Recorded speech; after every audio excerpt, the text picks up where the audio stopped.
Okay, we'll start by identifying the photosystem 2 in the overall light system in plants. It begins with an intermembrane protein called the antenna complex.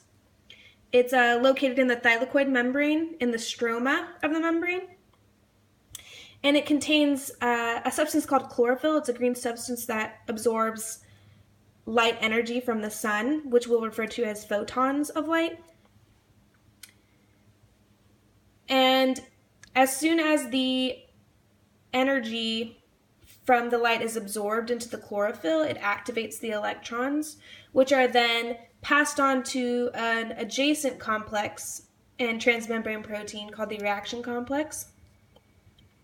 Before I move on, it's important to note that we have H2O coming in to the antenna complex, and this is in order to replace the electrons that are sent on through the chain.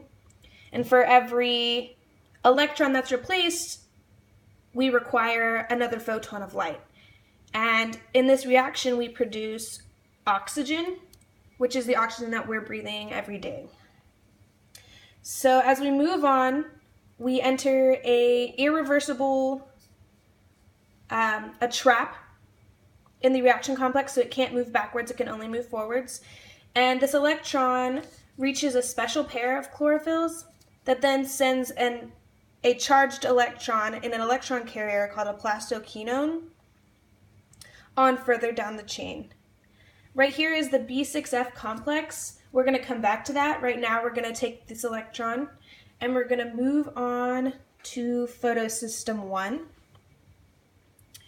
Photosystem 1 contains a hole that's a positively charged hole that's created by absorbing a second photon of light from the sun.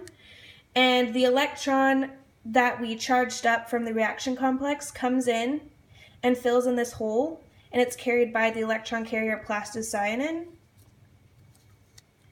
And after it fills this hole, the energy is so great that it creates an electron with the high amount of energy that's required to react with ferredoxin NADP reductase and a hydrogen ion, and it converts NADP plus to NADPH. In some cases, or in most cases, we need more ATP to use further down in the process.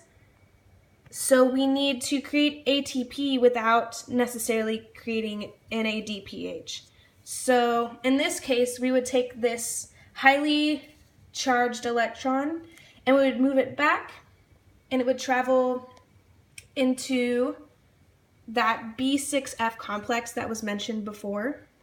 This highly charged electron acts as a push for the hydrogen ion pump, and this in turn increases the electrochemical proton gradient, which will all be important for ATP synthase later. So that's what this blue arrow indicates, is that we're going to move on to another process.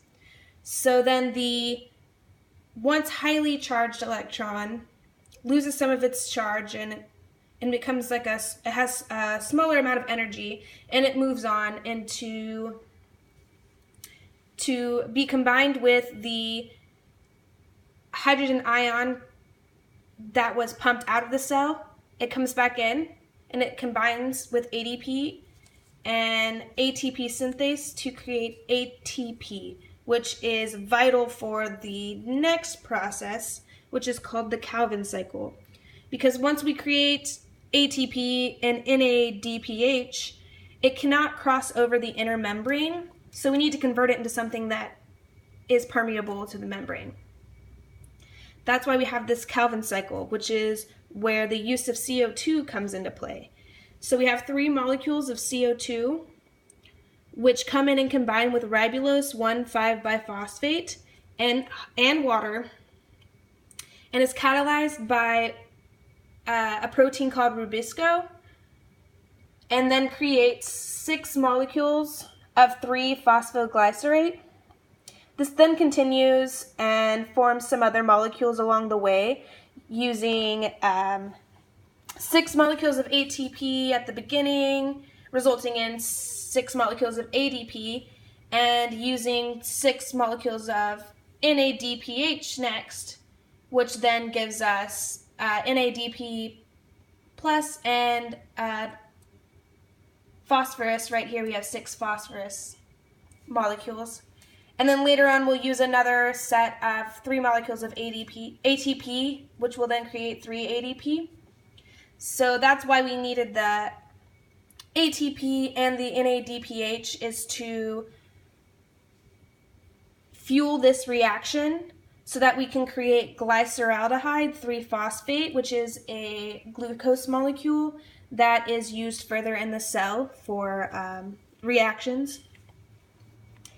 And you can see here that there is significantly more ATP that's being used, which is why we needed the cytochrome B6F complex to not overcreate the NADPH in the plant cell. And that is my diagram for light reactions.